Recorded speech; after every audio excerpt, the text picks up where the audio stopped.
Hello. Let me know if you can hear me. I have a new setup and I'm not sure if it works. So let me know if you can hear me clearly. Hi, everyone. Let me make sure we're all good. Comment if you can see me.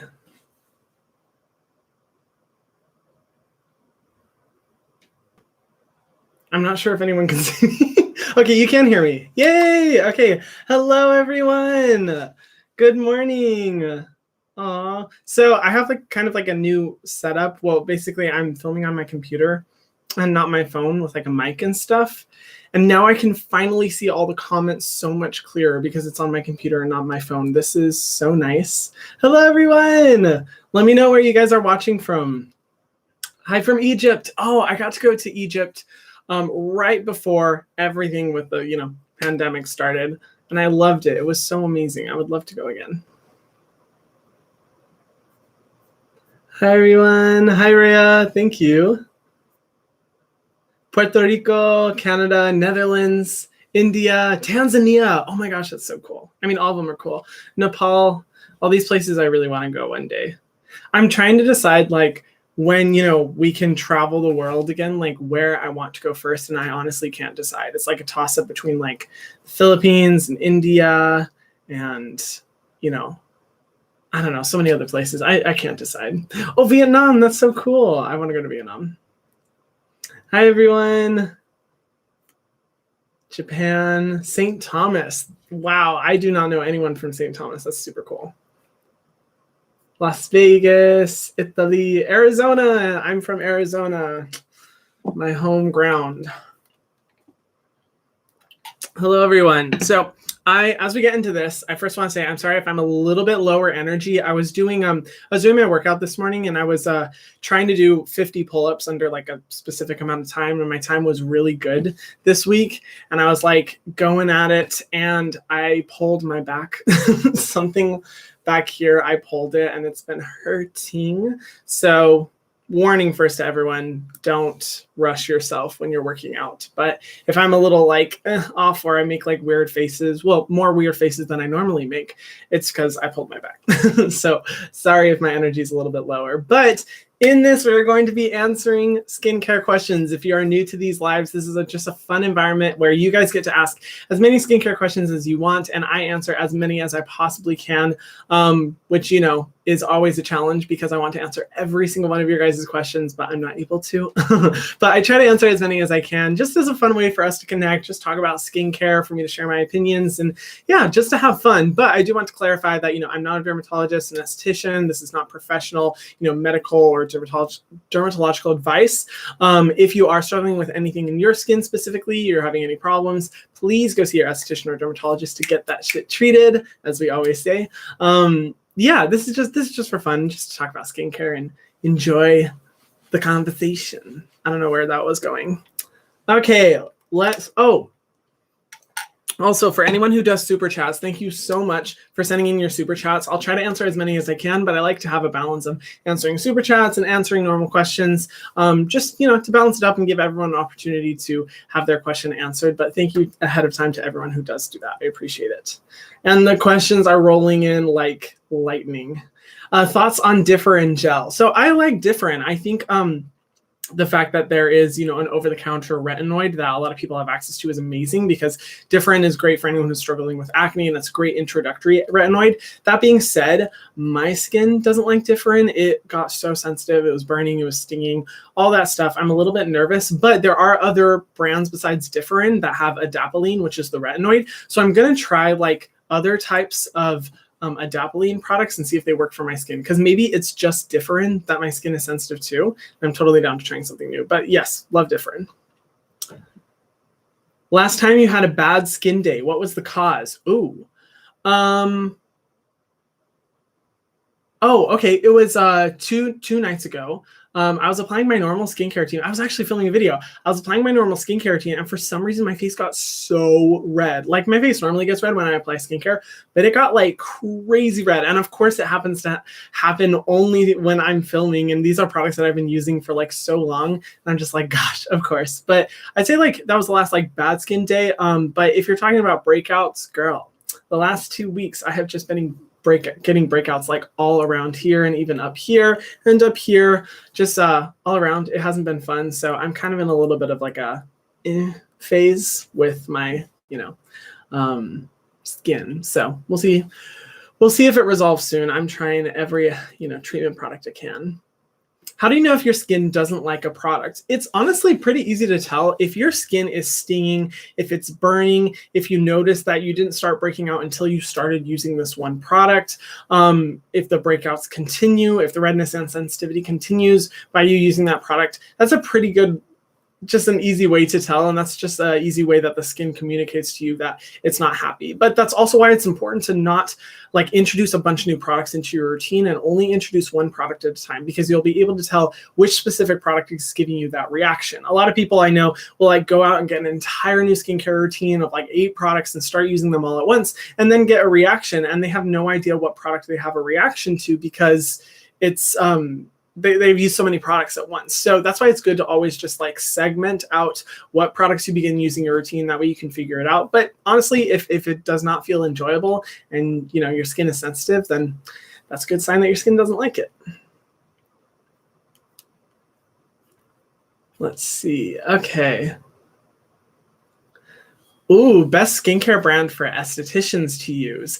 I'm honored that you're asking me that, but estheticians are so much more knowledgeable than me about skincare. Like, I feel like too humbled by that question. Honestly, with estheticians, you guys have such, incredible knowledge of skincare and, how to do treatments and facials and all this different type of knowledge. And so I feel like you have the best, knowledge to be able to justify which brand you think is best to use. So I will humbly pass on that question, but thank you. Thank you for asking me. I definitely always look to like a resource of estheticians to get my information, as well as dermatologists, chemists, and scientists to learn about skincare. But yeah. Anyway, sorry. I don't want to I feel like I'm not that knowledgeable about skincare.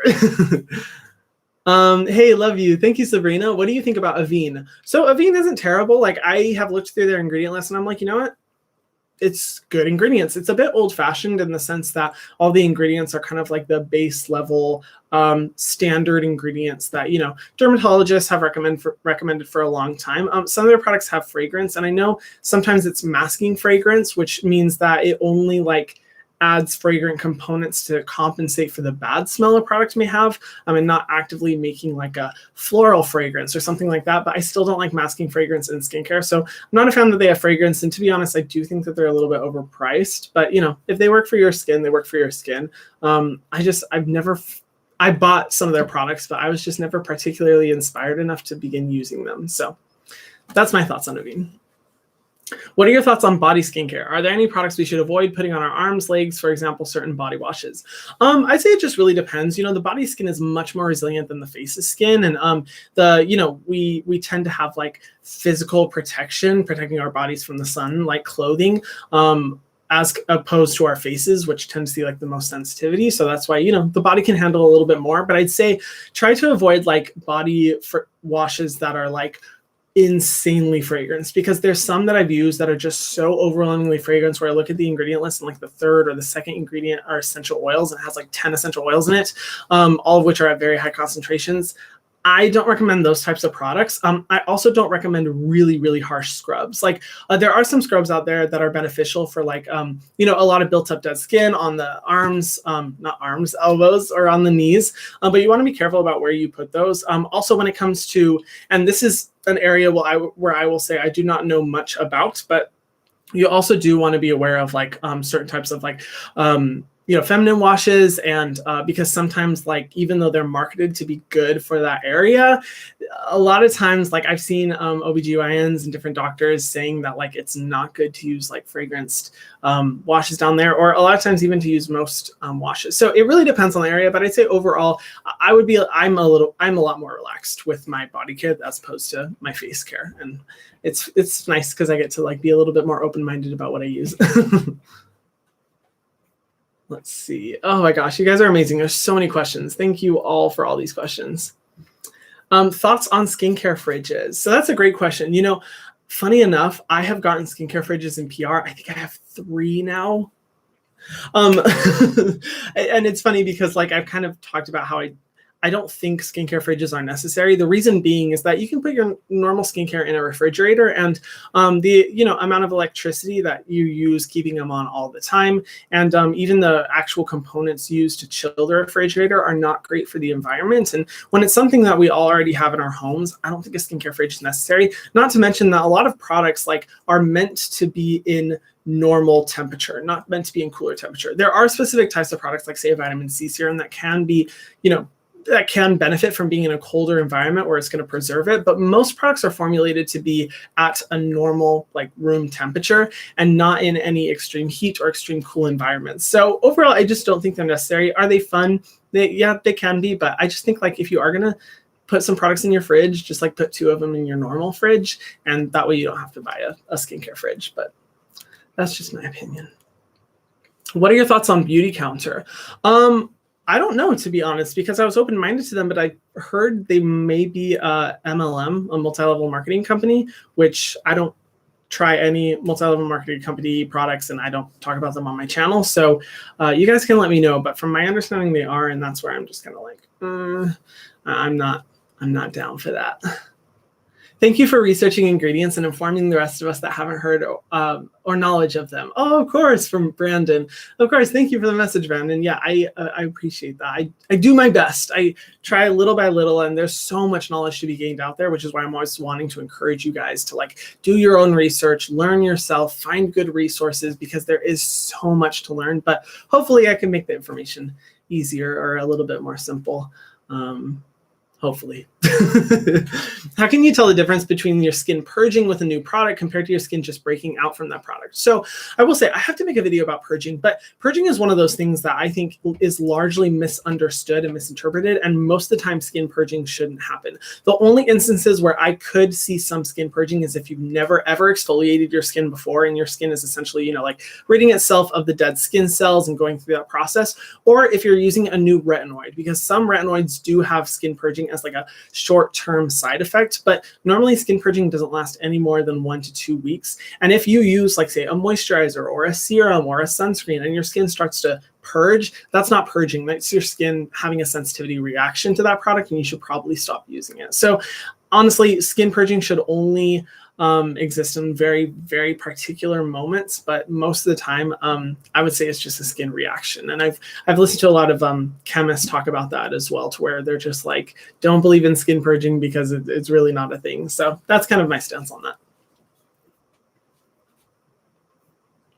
If hyaluronic acid pulls moisture from the air, then will using a silicone mask with hyaluronic acid serum dry your skin out instead of hydrating it? Ooh, that's a great question. I mean, I'd say it depends on the individual product and the formulation, because that's definitely delving deep into, like, what specific formulas could be and what other ingredients are there, because it really does come down to other ingredients. Now, hyaluronic acid is one of those things. It is a greedy ingredient. It loves to pull, moisture from the air into the skin. But using a silicone is really beneficial for the skin as well, because it can seal in the skin to make sure you're not experiencing any water loss, where you're losing water through the surface of your skin and experiencing, like, dryness and sensitivity.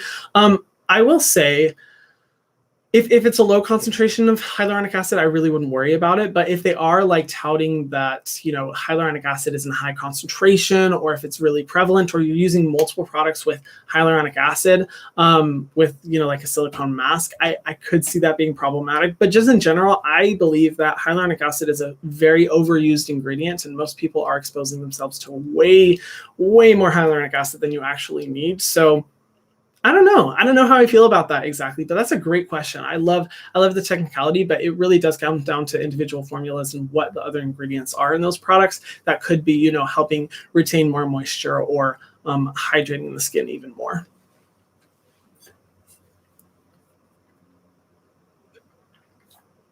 Man, you guys are awesome. The questions come in so quickly. I noticed Peach and Lily was not in your recent Korean skincare video. What are your thoughts on the brand? So if you haven't watched my ranking Korean skincare brands, you can go watch it. It was a lot of fun. I talk about a bunch of Korean brands and spill a little bit of tea. But Peach and Lily, Peach and Lily is coming out with some new awesome products. Their glass skin serum is great. They've been coming out with more products that have less sensitizing agents. A lot of their products do contain fragrance, but overall, from what I've seen, I don't have a huge problem with the brands. They are a little bit expensive, like definitely a little bit more on the pricier side, but overall, I think they're fine.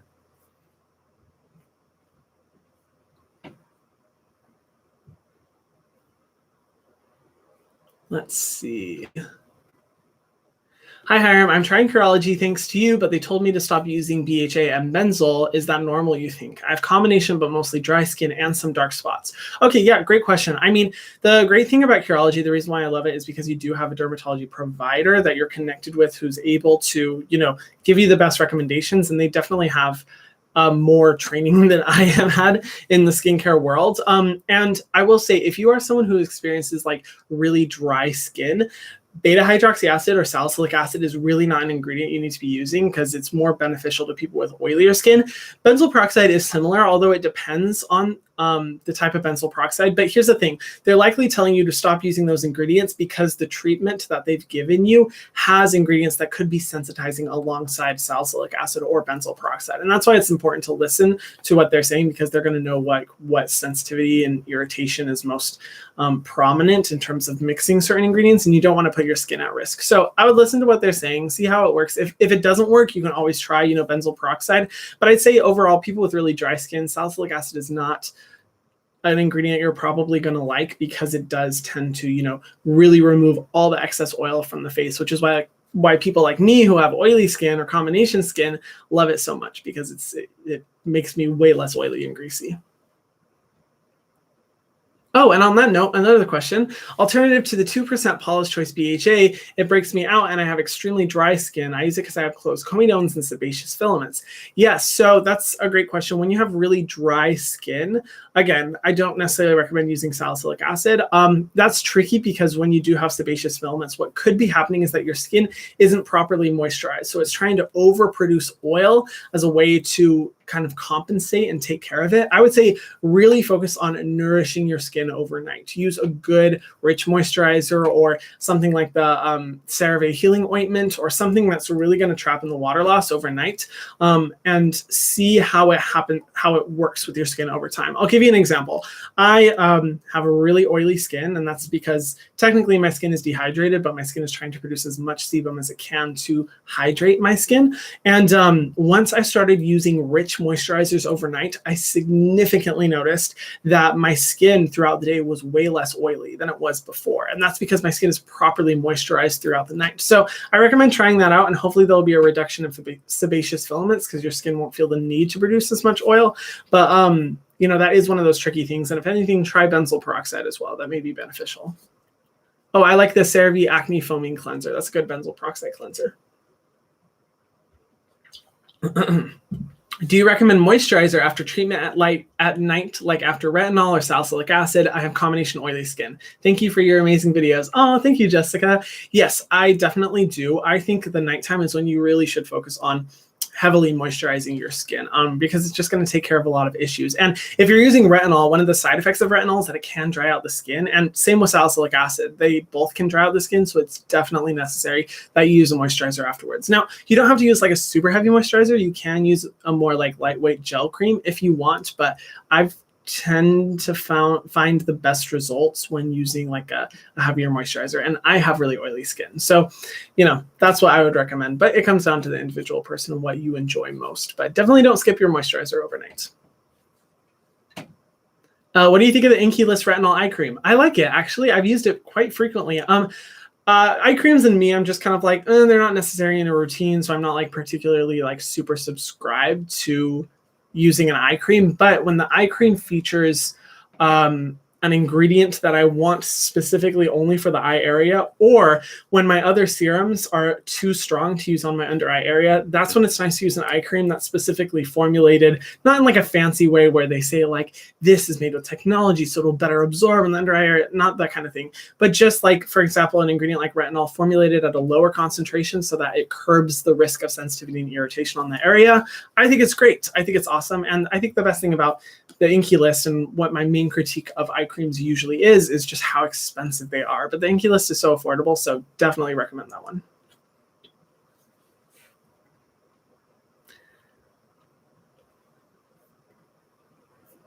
How to get rid of fungal acne. I made a whole video about fungal acne. You can go watch that because that is way more in-depth and well-rounded than anything that my scattered brain right now is going to be able to tell you. So go watch that video. I give recommendations and you know, all the tips there.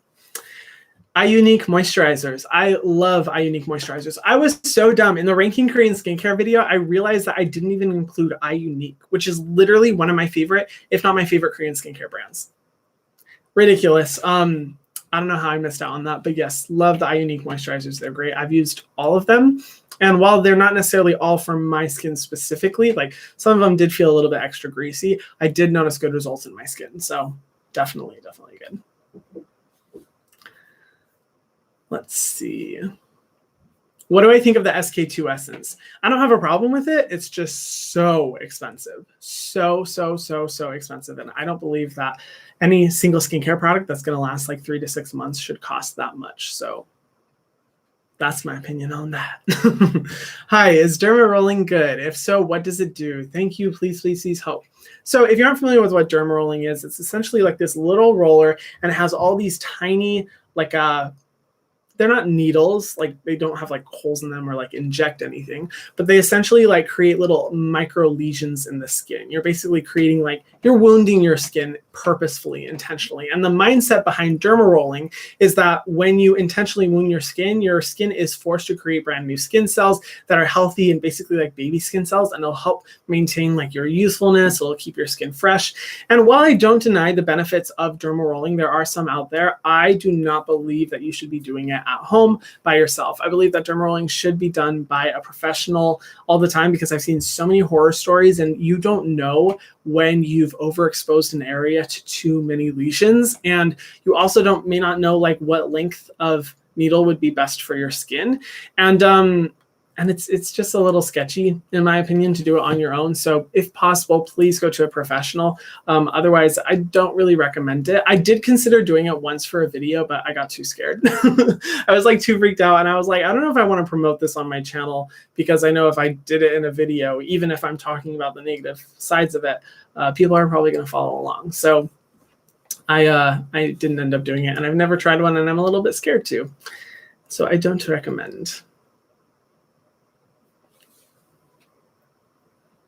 Hi, Hiram. 2 questions. What do you think about putting those blister band-aids on acne? And 2, what do you think about Honest Beauty? Thank you. Love you. Oh, thank you, Auden. So first, the bandage trick. So if you haven't seen on TikTok, people were putting like these hydrocolloid band-aid patches on their like acne or on their cystic acne. And then when they peel them off, like, you know, in the morning or whatever, they notice that their acne significantly went down. You can see all the collective sebum on the surface of the patch.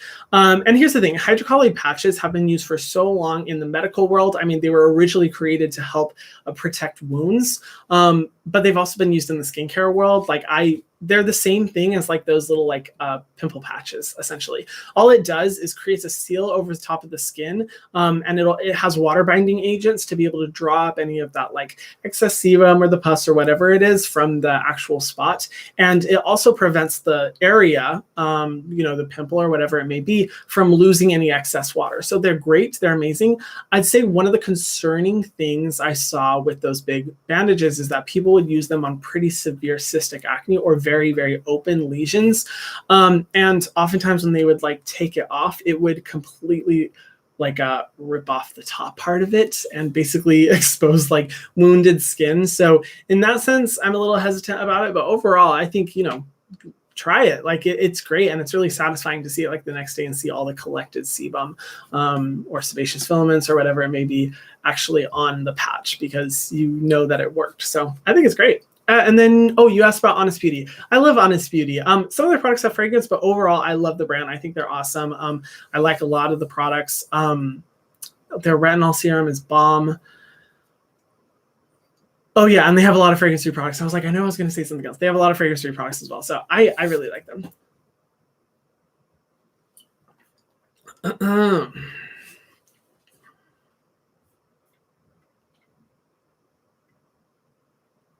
Hi, Hiram. I wear glasses and struggle with oily, clogged pores on my nose. Any tips or products you recommend? Love your channel. Thank you, Andrea. I would say definitely use salicylic acid if it's going to help to reduce the oiliness, and it's going to, help to exfoliate the pores so that you don't have clogged pores and you don't have breakouts. I'd also recommend using a niacinamide treatment, like a serum, because niacinamide helps to reduce the sebum production in your skin, and that combination is great. Like, use niacinamide in the day, use salicylic acid at night. That seems to be the best thing to like help get rid of those blackheads, because salicylic acid, from a molecular standpoint, we're getting real scientific, is the smallest molecule for out of the exfoliant, so it's able to go deepest into the pore and exfoliate everything else. So it's really good for helping to treat any type of clogged pore. So that's what I'd recommend. And if you've watched any of my live streams, you know that I'm just constantly recommend try niacinamide and try salicylic acid because they're just so good. Love you, Hiram. How can I get, oh, who's that? Marietta. Thank you, Marietta. Love you too. How can I get rid of my under eye dark circles? All the women in my family have them. Oh, okay. Theirs get worse over time. Wish I can prevent that. Okay. So there's two different types of dark circles. There's genetic dark circles, and then there's, normal dark circles. With genetic dark circles, that's essentially where genetically you just happen to have a predisposition where your under eyes are darker. And the only way you can get that treated is basically like through professional treatment or makeup. No skincare products are going to work for that because that goes far deeper beneath the skin. However, with normal dark circles, they're usually exacerbated by, a lack of sleep, stress, sun exposure, and just getting older. So it's important to like reduce the amount of stress and get as much sleep as you possibly can. And I know that may not sound like the best answer ever. And I know you may be in a position where I'm like, I can't do that. But truthfully, that's going to make the biggest impact on the skin. Make sure you're wearing sunscreen on your under eye area, but also use like a retinol eye cream, like the Inky retinol eye cream, or use like a vitamin C product, or even like an alpha arbutin product, which is a good, brightening agent to get rid of those dark circles. That will also be beneficial as well on that area. Just make sure you're being really careful around the under eye area. But I'd say it's also normal to recognize that as we get older, dark circles will come. That's pretty normal. And even for me, I've been struggling with dark circles a little bit recently. I will say a lot of it is from lack of sleep, but I've been getting better. But I have just noticed, like, as I get older, my skin, starts to see some concerns, and that's totally normal. And I think, this vision of having no dark circles whatsoever and keeping that for a long time is not the most healthy comparison to hold ourselves to. And it's normal with age. And I don't know how old you are. You may be super young, you may be older. I'm not sure. But I think just as a general message overall, and just on my channel, I never want it to seem like we have to hold ourselves to unrealistic beauty standards, because it's okay that we age. And even for me, like, as I'll start to get like lines and stuff like that, and even as I notice my skin starting to go, I'm not necessarily panicking to try and reverse these things and get rid of them as soon as possible because, oh no, I'm aging. I think it's good to focus on the health of the skin, take care of the skin, but also let the skin, take its natural aging process. And that's okay. There's nothing wrong with that. As someone who works graveyards and sleep with blackout curtains, do I really need sunscreens? Okay. Found you through your mental health videos. Oh, thank you for watching, Jordan. Love you. And thank you for your vulnerability in those. Of course. Yeah. So working graveyard shifts and sleeping with blackout curtains, honestly, and I feel like I don't say this very often, I don't see you needing sunscreen, although some sunscreens can have really good ingredients to help fight against like environmental stressors, and environmental stressors are present no matter what, essentially, like from pollution, from the air, from exhaust, like literally so many things are stressors to our skin. So I'd say it wouldn't be a terrible thing to wear sunscreen, but do you have to wear one? I say maybe this is the exception because you sleep with blackout curtains and you only work graveyards. Obviously, anytime it's daytime, definitely, but I guess you're one of the few people where I'm like, okay, maybe you don't have to wear sunscreen. But anyone who's listening who's not in this situation, this does not apply to you. I know so many people who watch my videos are like looking for the opportunity to find an excuse to not wear sunscreen. And I'm like, no, bitch, you got to wear sunscreen. That is a must.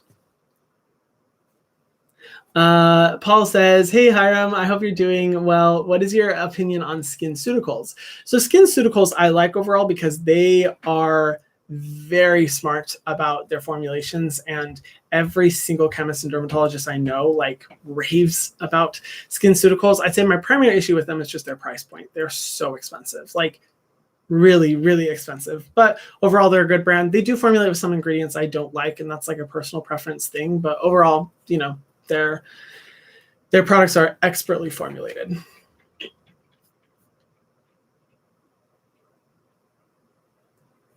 Someone commented, why are you obsessed with CeraVe, with all these like angry faces? I cannot. You know what's so funny is that maybe it's because of TikTok or something, like when people, I think a lot of times like think of me, they think of like The Ordinary and CeraVe, which don't get me wrong.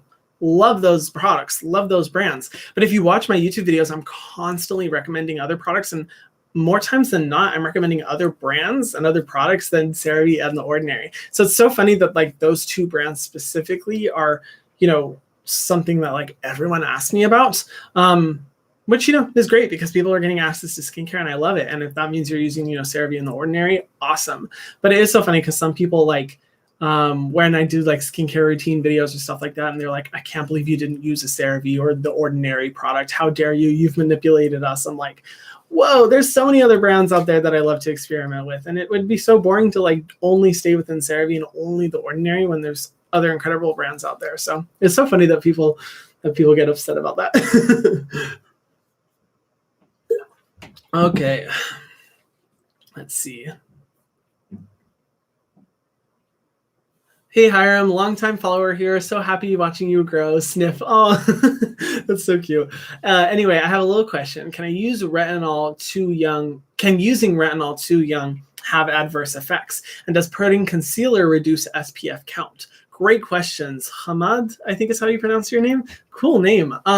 So I would say using retinol was originally developed to treat acne. So a lot of people think like, oh, you have to be like over 25 or over 30 or over 40 before you start using a retinol. And when I've talked about retinol, even just in person, I've had so many people be like, oh, why are you using a retinol? You're too young to use a retinol. And I'm like, retinol was originally formulated to treat severe like teen acne. So it can be used by any age. It's just whatever age you feel is best for you to start using, and depending on what you're struggling with in your skin. If you aren't really seeing like any issues, like you're not noticing like, you know, any intense acne, and you're not noticing fine lines developing, or you're not noticing dark circles or dark spots, there's no need for you to use retinol. Like I operate from excuse me, I had a burp. I operate from a minimalistic standpoint, where I'm just like, you know, only use products that you think are necessary to your routine. But as you start seeing those issues, I think it's totally fine to start using retinol. And I use a retinol very regularly, and I think it's totally fine. I mean, it's one of the most well-researched things in the industry. So I recommend it. And then you said, and does putting concealer reduce SPF count? So if you wait a good amount of time between applying your makeup and your SPF, you should be fine. Like makeup doesn't interact with the skin the way that skincare does, because skincare is, you know, formulated to, as best as possible, be absorbed by the skin. But sunscreen is kind of similar to the makeup in the sense that it sits on the surface of the skin, and makeup is not, you know, it's not formulated with any like penetration enhancers or any of these ingredients that are trying to get deeper into your pores or whatever. It's just meant to sit on the surface. So I don't think it's an issue, but obviously don't really rub around the area, because, you know, if you, I guess, are rough enough, then yes, you could see like some compromised SPF ratings. Someone asked, what's your favorite dinosaur? I don't know. I guess I've always liked the ones with like the super long necks, like the basic dinosaur that everyone likes. Oh my God, and I can't remember the name. I'm going back to third grade memory here. The dinosaur. We'll just call it the dinosaur. I like the dinosaur. That's my favorite dinosaur. Okay. Hey, Hiram, I was wondering if you have heard of the brand Face Theory. They seem like they have good products, but I'm still a skincare newbie. Thanks. Yeah, so Serena, Face Theory is awesome. I love Face Theory. One of the reasons I like them is because you're able to choose if you want a fragrance-free formula or if you want a fragrance formula. And they are kind of like more on the natural skincare side, but looking at their ingredient list, I'm like, they're formulated with great ingredients that are non-sensitizing, and it's not just this like, natural aesthetic bullshit type of, energy that I find with a lot of like all natural skincare brands, and their packaging is really sustainable. So I like Face Theory. I need to use them more, but overall they're really good.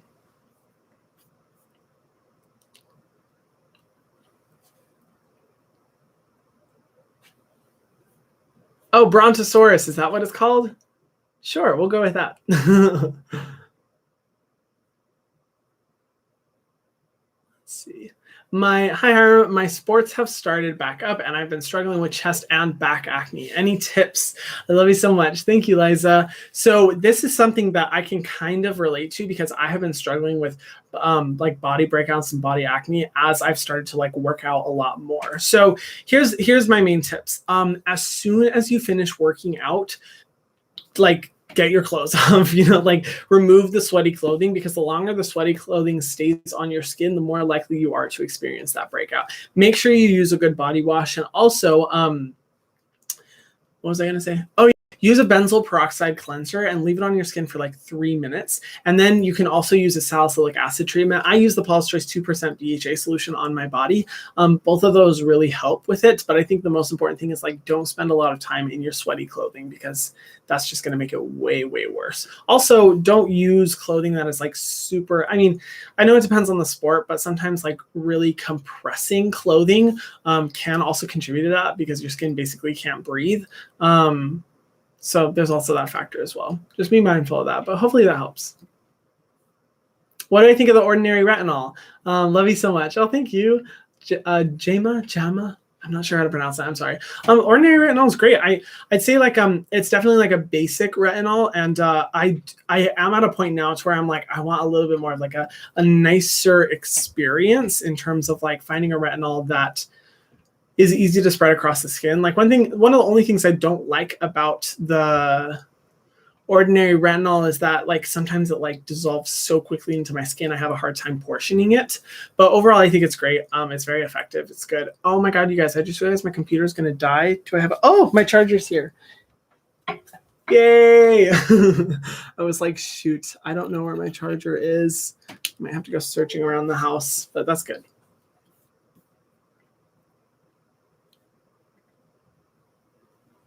What are your thoughts on Benton? Love your videos. They've helped me so much. Thank you. Wow, you guys have such cool names.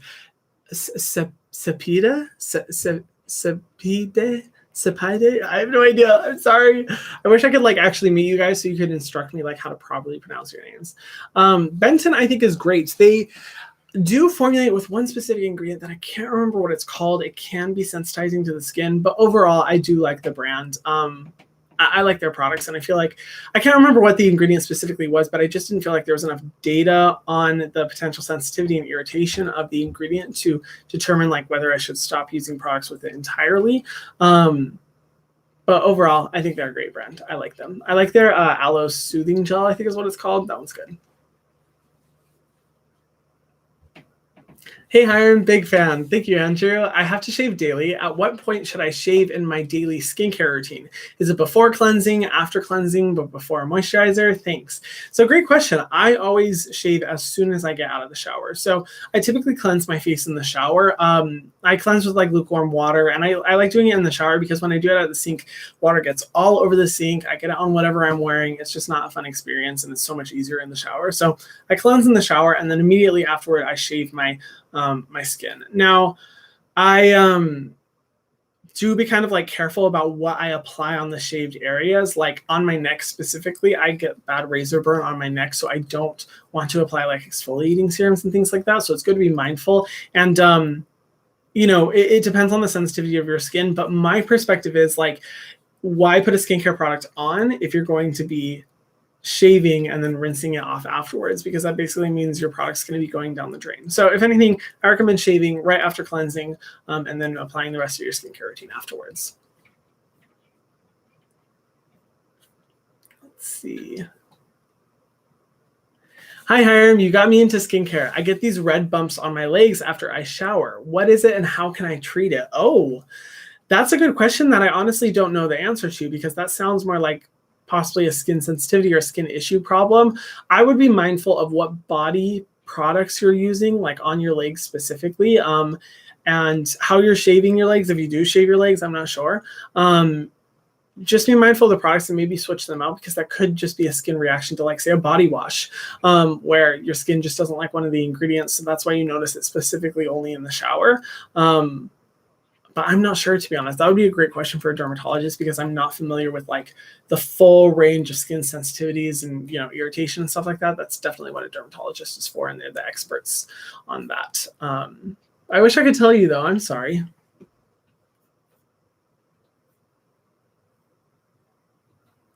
Is the oat milk latte cleanser by Sweet Chef a good cleanser? So I haven't personally used it. I did get it. I bought it and I got it in PR. So thank you, Sweet Chef. I love the ingredients. I think they're great. I think oat is an awesome ingredient to have in a cleanser, because cleansing can be like an irritating step of the skincare routine. And it's nice, you know, with the benefits of oat being that it's soothing and everything, to have it in a cleanser format. So I think it's great, but I haven't personally used it.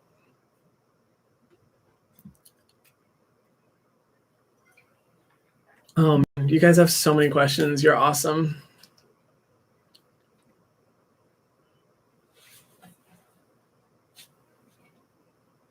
Tiny skin-colored bumps all over my face from my forehead to my cheeks. It's not fungal acne. Help me, Hiram. Oh, I'm sorry, Layla.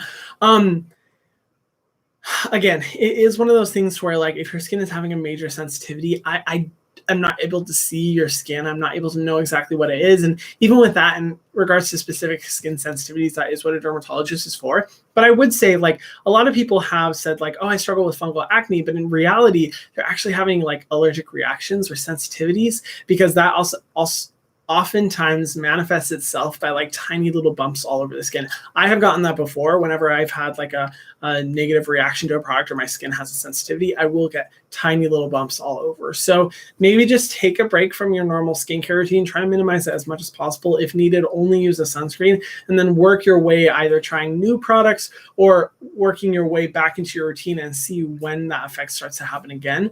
But if it's not due to that specifically, then I would say try to go to a dermatologist, because I'm not sure exactly what that could be or what's contributing to that. So I'm sorry. Again, I wish I could answer all of these questions. Yanessa says, hi, Hiram. I love your channel. What dark spot serum do you recommend? I'm currently using Caudalie dark spot serum. So I will say, I do like that serum. I don't like that it has fragrance, and the price point is insane, but it works well. I will say the one that I've really been loving recently, so I don't know what happened. I don't know if you guys can see. I have this dark mark right there. I don't know what it came from. It literally popped up in one night out of nowhere. I didn't do like anything new, and it just popped up. And I've been trying to get rid of it. And the only thing I've been noticing that's like really been good at getting rid of it is the Topicals.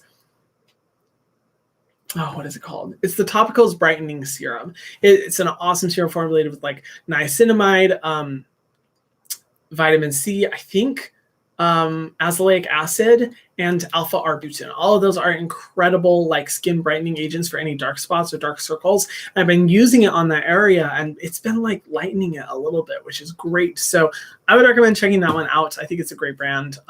Good, good ingredient list. But I overall, so sorry, what was your question again?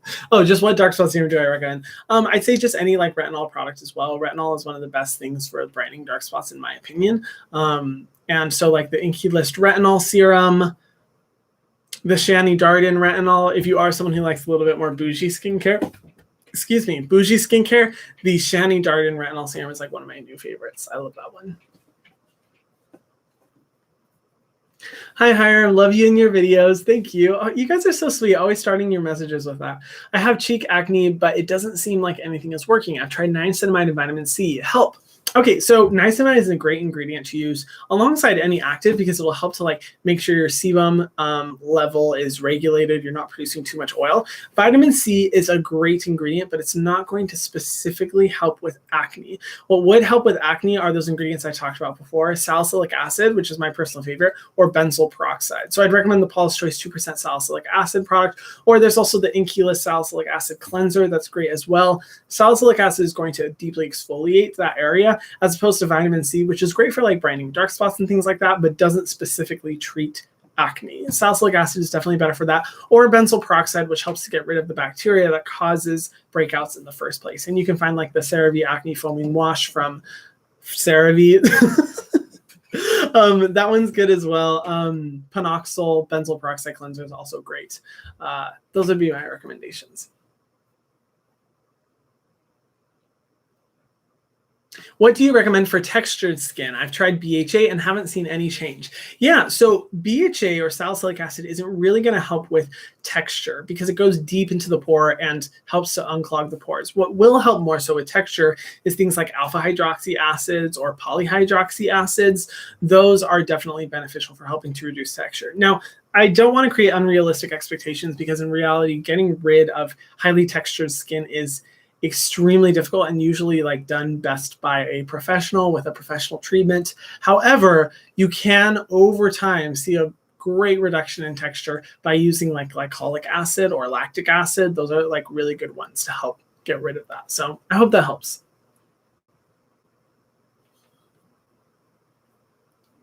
Hey Hiram, what's a good sunscreen to use? I love your videos, by the way. Thank you, Sophia. So many. I can tell you my new favorites, ones that I've been loving recently. Oh, I have one here. It's the Cocoa Kind Daily SPF 32. This one's great. Blends into the skin really nicely. It doesn't have a tint, but it blends in pretty well. My personal favorite one that I've recently discovered and what I'm wearing right now and I have not been able to stop wearing is the Bliss Block Star SPF. Man, that one is so good. And if you are someone with oily skin, I highly recommend that one because it has this mattifying finish that is so good and does not leave the skin shiny like most sunscreens do. I also have been loving the Rovectin Clean SPF 50. That one, for being an SPF 50, I'm surprised at how little white cast there is, but there is some white cast, so certain skin tones won't be able to use that one as much. And that's why I'd recommend like the Bliss one instead, because I tried that on my friends and my team who have much darker skin tones than me, and they loved it. Like they found that it just didn't have any white cast. So if anything, go with the Bliss one. But those are all my recent sunscreen favorites that I've been using. But I've also made tons of videos. Like I made videos with the best sunscreens of 2020. I made a video about sunscreens for darker skin tones, specifically what you guys can use. I've made so many videos about sunscreens, so I recommend checking those out because I have all my favorites there. Hey, Hiram. Some days I have to shower twice. Why did I say it like that? Should I still be doing a double cleanse and moisturize? I just don't know. So I actually have to shower twice a day. Sometimes I have to shower 3 times a day. And the reason why is because like if I'm filming multiple times at like different points throughout the day, I have to get ready and I have to, do everything I need to film a video. So whenever I have to do that and I have to re-cleanse my face, I try not to cleanse where possible and just cleanse with water. But if I do have to cleanse my skin like the twice a day, I always like to use a cleansing balm because that'll help to make sure my skin is just like nourished and hydrated and moisturized before I go in with a more like, stripping process, which is cleansing the face, because no matter what, it will strip your skin at some level. So it just helps to better equip myself to make sure I'm not, overly stripped. What do you recommend to stop aging a little bit? I love you and you are beautiful. Oh, thank you, Rosa. That's so sweet. That's very nice. I have not been told that in a long time. Retinol, it would be my recommendation. I feel like I'm blushing after that comment. I'm so pathetic. This is so funny. Retinol is a great ingredient to use for aging because it's one of the most well-researched ingredients out there, and it diminishes all types of damage within the skin. So not only are you going to see improvements in aging, you'll see an improvement in dark spots and breakouts, acne, dullness, so many different things retinol will help with. So I recommend just a good retinol serum. The Inky Retinol serum is bomb. super affordable, really good. Is fragrance really that bad if you don't have sensitive skin?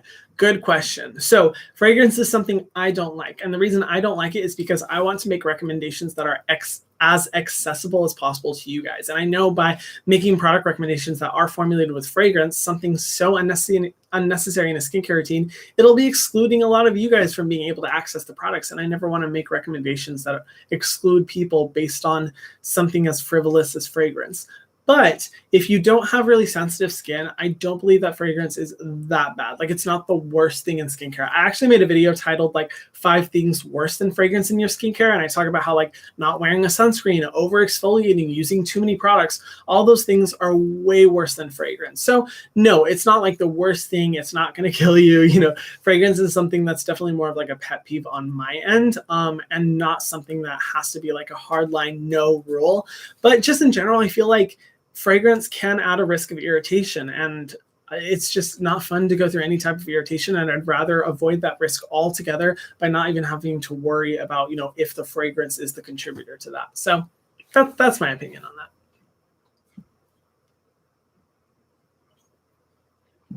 Your videos have helped me stay motivated with skincare, so thank you for that. Of course, Gabrielle. I have dry skin, but I have to use adapalene. Oh, okay. So what products do you recommend, and what step in my routine should I apply my adapalene? So adapalene and retinoids have the reputation of really drying out the skin. So if you already have dry skin, that is a struggle. 2 different things. So you're definitely going to want to use a really, really rich moisturizer. One of the richest I can think of, well, 2 of them are the Skin Fix Lipid Peptide Cream. That one is amazing. Like one of my favorite rich moisturizers. I use it at night all the time. Or the Biossance Omega Repair Cream, also a similarly rich texture that's super good for moisturizing the skin. Also, you don't necessarily have to apply your retinoid on bare skin. So some people, in order to curb the risk of sensitivity, because you know, retinol does penetrate the skin so deeply, is to apply it after a moisturizer. Now you want to make sure your skin is dry and everything like that when you apply a retinoid, but you can apply it over top of a moisturizer, which helps like it to be not as sensitizing or not as drying as it normally could be. But if anything, I mean, if you want to utilize the best benefits of retinol, or a retinoid, sorry, I recommend applying it on bare skin. That's how I like to do it. But you know, if you do want to avoid that risk, you can do it over top of a moisturizer.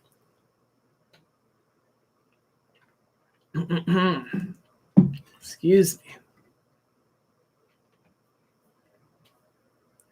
Man, I'm sorry. I'm so impressed by the amount of questions you guys continue to send in the entire live stream. It's awesome.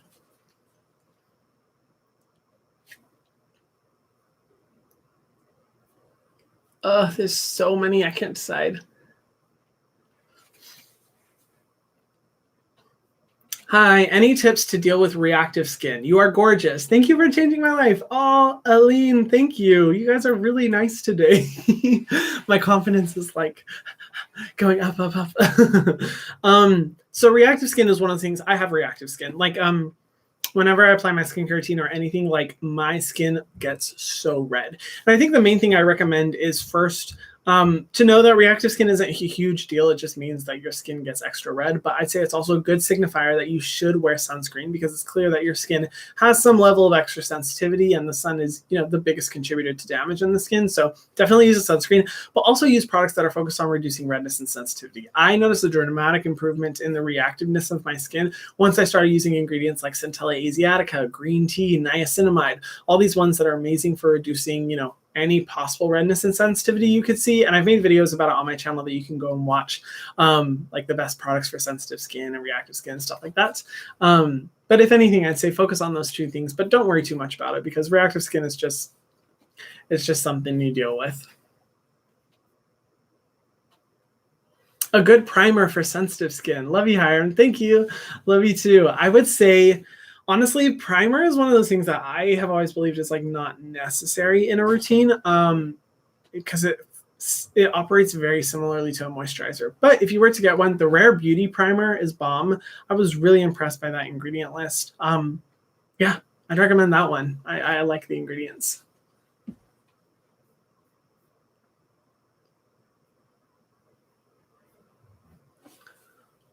Let's see.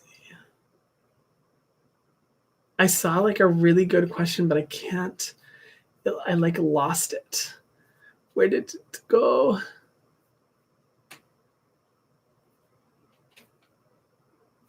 Oh man, I lost it. Hey Hiram, Levin learns so much from your videos. Have a question. Are there any good alternatives to the First Aid Beauty Coconut Water Cream? It made my skin burn, but I need a light moisturizer. Oh, I'm sorry. Yeah, definitely. The Rovectin Clean Lotus Water Cream, almost identical. It's a little bit more liquidy kind of, and it's a different like applicator, but it's bomb, and it's actually more affordable than the First Aid Beauty one. First Aid Beauty is definitely the best for like people who have the most oily skin. Rovectin Clean has a little bit more hydration, but not by much. And so I think you're really gonna like that one, because those two I typically recommend a lot.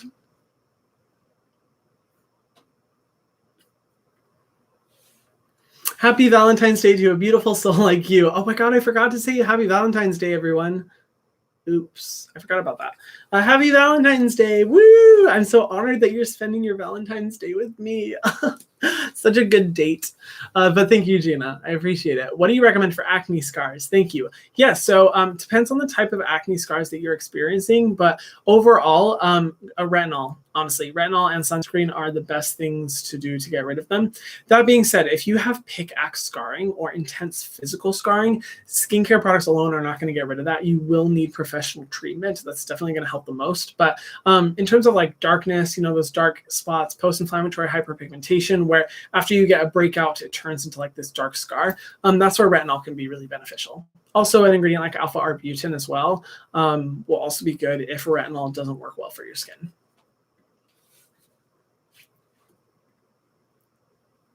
Hi, Hiram. How do you feel about Frank Body skincare line? I want to try the anti-drama face mask, but I'm not sure if it'll be good for my skin. I'm not familiar with that face mask, but I will say I remember looking through all the products from Frank Body and not finding really a single product that, well, no, there was a moisturizer that I tried. It wasn't really for my skin, but the ingredients were good.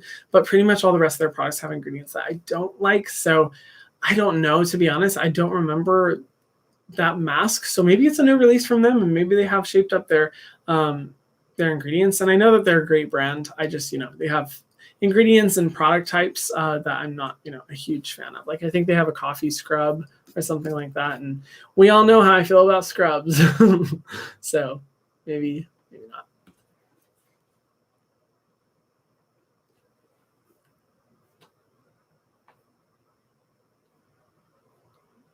Hi, Hiram. How do you feel about Haru Haru? So Haru Haru is a Korean skincare brand.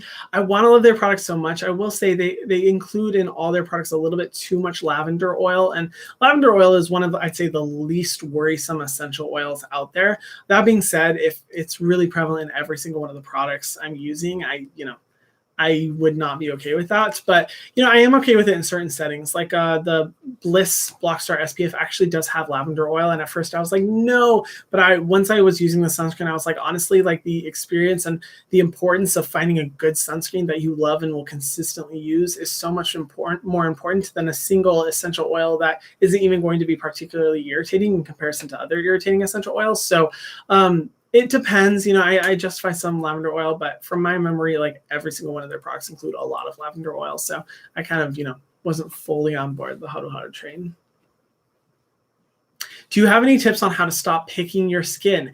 Yes, and I don't mean to sound like facetious. That's how you pronounce it. I was like facetious. Just spend less time looking in the mirror. That's the best thing you can do to stop picking your skin, and that's something that dermatologists say very frequently. It's just spend less time looking at yourself in the mirror, because the more time you spend, the more you're going to get hyper fixated and hyper focused on, you know, your pimples or your breakouts, and you're going to start picking them. That's my best recommendation over anything else. And even for me, like I already struggle with like, you know, body confidence and self-confidence and stuff. So I don't like looking at myself very long in the mirror. And so like when I do a skincare routine, I do like to just like, you know, get it on and just go before I hyper focus or hyper fixate on anything. And I recommend trying that out. I just realized it's 11:58. Here we are 2 minutes from, well, 1 minute now from the end of the live stream, but I don't want you guys to go yet, because as always, as we always do for the end of my live streams, you guys can ask any non-skincare questions. So if you want to ask about my life in Hawaii, about YouTube, about just anything in general, like my interests, hobbies, any of that kind of stuff, feel free to start asking, because I love answering these questions and just, getting outside of the skincare world and taking a break from the intense skincare questions. Feel free to ask just any fun questions, like what my favorite dinosaur is or what my favorite coffee is. I don't know, whatever you guys can think of. Wow, the questions are coming in fast. Whoo! Oh my Lord. Oh my God, they're coming in so fast. Oh, I'm sorry, guys. It's literally flying. I'm having such a hard time. I feel like I need to take a video of this. It's flying, the chat. Oh my gosh. Wow. Oh my Lord. Oh, I am shook. So many comments. Okay, I'll have to post that on Instagram. Which, by the way, if you don't follow me on Instagram, you should. It's at Skincare by Hiram. Wow. Would you consider adopting a cat?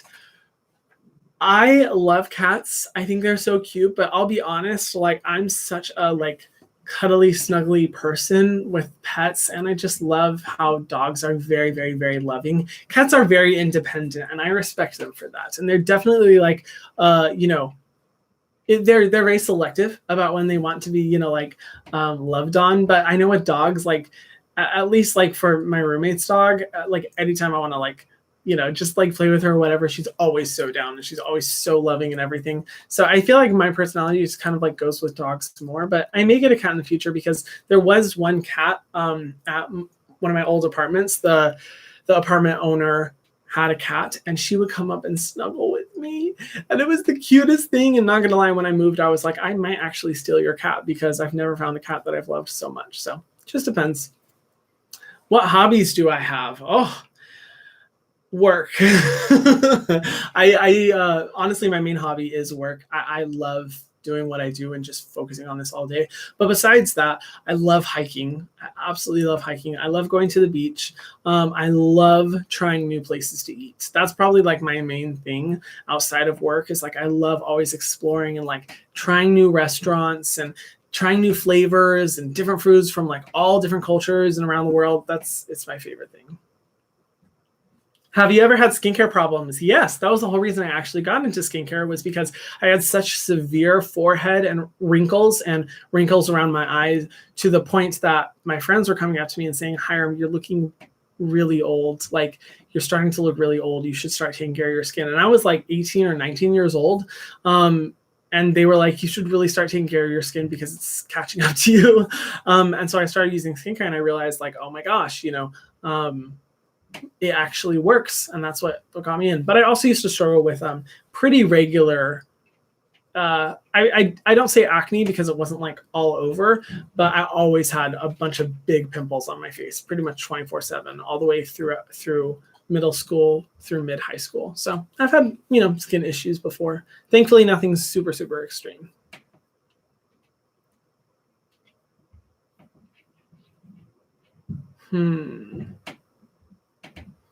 Can you please consider and do a collab with Bretman Rock? I love you both. Oh, Bretman's always, we haven't really talked. I know he follows me. That would be fun though, because he does live, he lives on this island that I also live on. But that would be so much fun. He is he's so energetic and so, I feel like he's just the kind of friend, I honestly imagine him the friend that you would go to the club with, just to have a good ass time, a blast, just have a great time. I feel like I'm so boring compared to him. Let's see. How long have I lived in Hawaii? It's a beautiful island. Yeah, well, it's a bunch of islands, yes. But the island I've lived on, Oahu, I've lived here for about 6 years. And I love it. I love it so much. What type of music do you like? So my main type of music I usually listen to is EDM. So I love Illenium, Seven Lions, Said the Sky, Dabin, William Black, all those kinds. But I also love I love rap. Nicki Minaj has always been my number one. She will reign number one. Beyonce, I love Ariana Grande. She's probably the only pop artist I listen to regularly. But yeah. Someone says, have I ever considered moving elsewhere? I have, in the sense that I'm like, you know what? I will move away from Hawaii when I find a better place to live. And I've never found a better place to live. And the funny thing is that most of the people I know who move to Hawaii end up moving away because it's not for everyone. It's definitely like a unique experience, but I love it here. And I can't find another place. But I did for a brief period consider moving to Portland because I love Portland so much.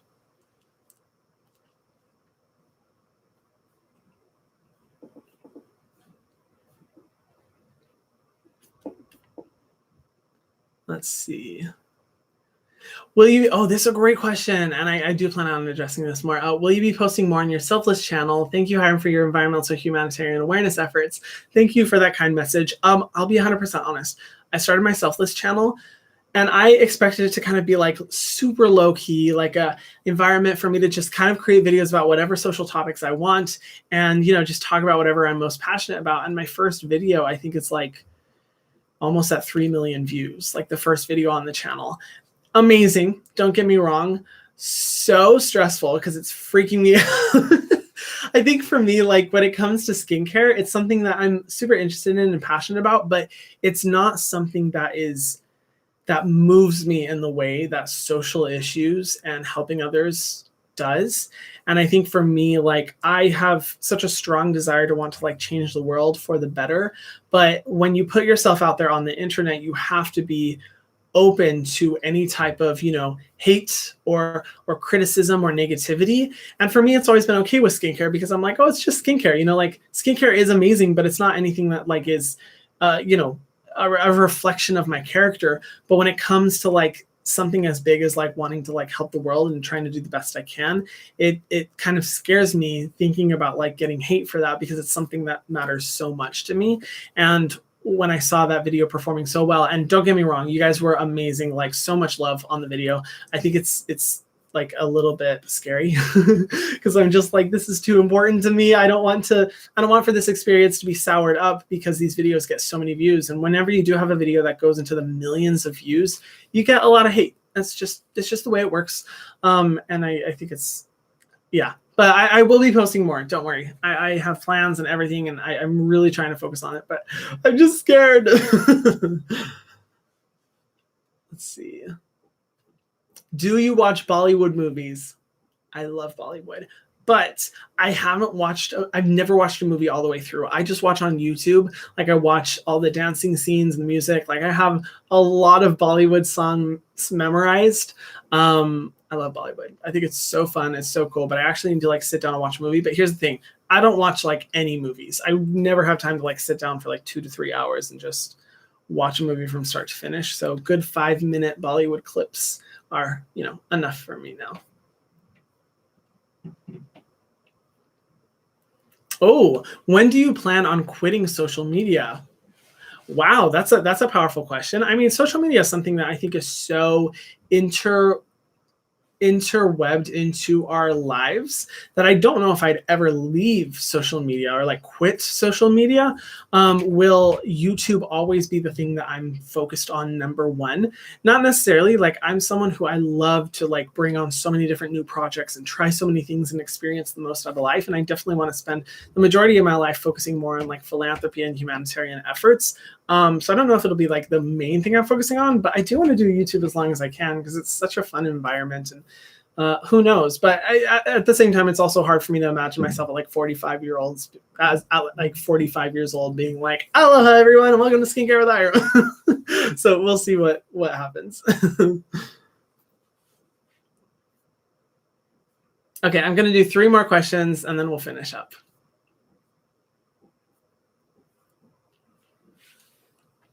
Let's see.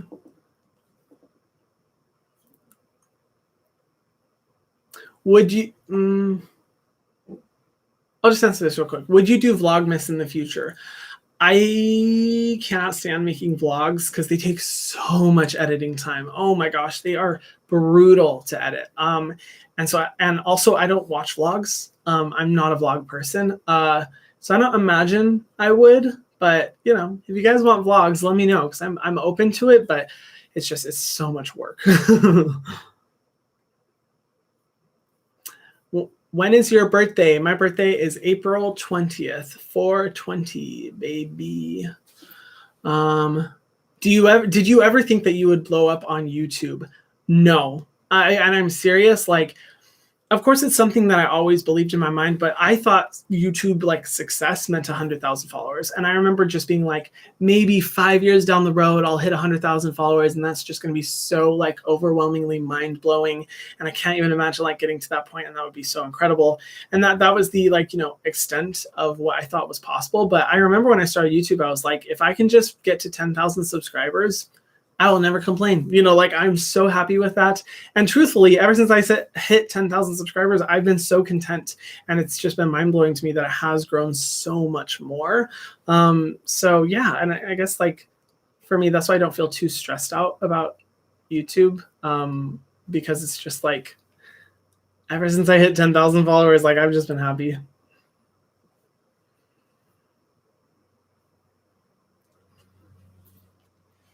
If you couldn't live in Hawaii, where would you live? Where would I live? I mean, so before moving to Hawaii, my original plan was to actually live in Jordan in the Middle East. I was going to be an English teacher there. I was so excited. I'm fascinated with Middle Eastern culture. I still want to go to Jordan so badly. It's just an incredible country, but circumstances made it to where I wasn't able to go. And so I ended up choosing Hawaii last minute. So if I wasn't in Hawaii and if this didn't come about, I would have been in the Middle East, and who knows how long I would have stayed there. But I probably would have been traveling a lot, because before moving to Hawaii, I always envisioned myself as the person who was going to be like moving to a new place every 2 years and always moving around. But I think a lot of that was instilled in my absolute like feelings of just awfulness growing up where I grew up and hating the environment that, I grew up in and wanting to escape. So I think it was like when I moved to Hawaii, I realized like for the first time ever, like, oh, this is what it feels like to actually like living somewhere and not like hate it. And that's why I stayed here. So I don't know. I still want to stay here for a while. Okay, I think we have one more question. Okay, this is a good one. How did you grow your YouTube channel so well? First of all, thank you. So it's a combination of a few things. I'd say it's a combination of first finding a niche. So find a specific interest you have or something along those lines, and make sure you find a niche that a lot of people aren't filling. So when I started, making skincare content, I really could not find like skincare content creators. There were so few, and it was definitely like an area that not many people were making content for. So if that's, making, toy model cars, or a channel about like, I don't know, light fixtures, or who knows, whatever, there's always going to be a group of people that will want to watch your content. And the goal is to find a niche that a lot of people will be interested in, but not many people are making content. And then after that, it's just a balance of being consistent with your content. It's really important that you're uploading really, really frequently. But some people think that uploading frequently is the only thing that you need to do in order to grow a channel. And that's not true. You need to be also constantly focused on how can I innovate? How can I make different content, unique things that have never been made before, totally different, aligning with the trends, not being predictable. That's also a good way of doing that. And when I started my channel, I made sure that I would hyper focus on both. I made sure I would hyper focus on both, a good balance of, of consistency and innovation. And honestly, in my opinion, if you do that and you stick to it, just stick with it, you'll be successful. So that would be my recommendation. I hope that was helpful. But anyway, thank you guys so much for tuning into this live stream. Make sure you go follow me on Instagram if you want to stay updated on when I'm going to be doing the next live stream. And yeah, thank you as always for trusting me with your questions. It means so much that you guys are, wanting to hear my responses and putting forth the time and the effort of not only watching my videos, but actually asking questions. It means a lot to me. So thank you guys so much. I will see you later. Bye.